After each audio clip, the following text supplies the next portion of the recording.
Years into the AI bubble, it seems like the upheaval coming from those within the creative arts is only getting stronger and stronger. What was once implied is now explicit. These small proprietors, hiding their own self-interest behind the great soul of art, seek to be the agents of its destruction, supporting the largest expansion of copyright law and the intellectual property regime seen this century. Debates over art on the left have fallen apart. They are no longer about the role of artists and what they make, but art as their property.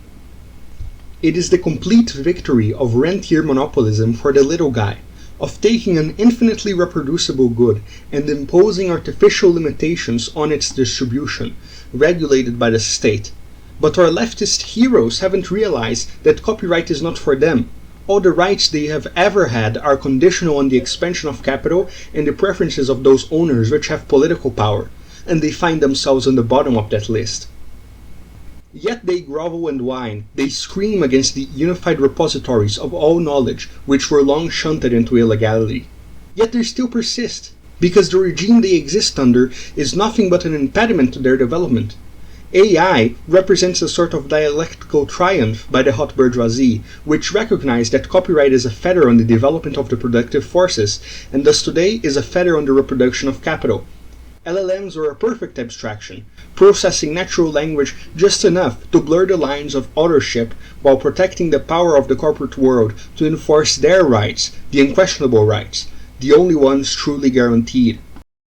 But this does not make AIs plagiarism machines. On the contrary, they show that the most artificial construct in the room is the one of authorship, where knowledge is sectioned off and governed differently based solely on who put it to paper. All these people, however, are quick to forget the giants on whose shoulders they stood, the paper they touched and read at no cost, the tools they used to make what they now reserve as their exclusive patrimony. It actually seems that the more socialized the tooling around digital art and writing becomes, the larger the fervor, the louder the screams.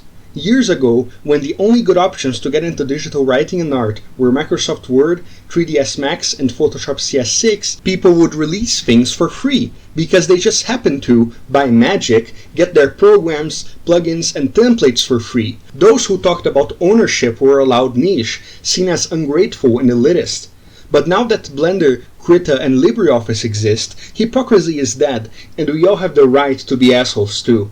We can find solace in the fact that the people who we ripped off were fine with that deal, and now that we can finally reach open source developers directly, we can yell at them as if they were the consumer service representatives we didn't have access to. The most important observation of this whole mess about intellectual property is how complete the retreat of the bourgeois left has been on the issue. Not even the most milquetoast questions are raised about the economic function of rentier monopolism, or even what it is. Now it's about how everyone deserves to become a small proprietor so that they can feed themselves, how everyone deserves to become their own petty landlord, while talking about how techno-feudalism is already here. Anything beyond the most immediate solution is seen as disconnected from the real problem, to the point where Richard Stallman starts to look like a radical communist.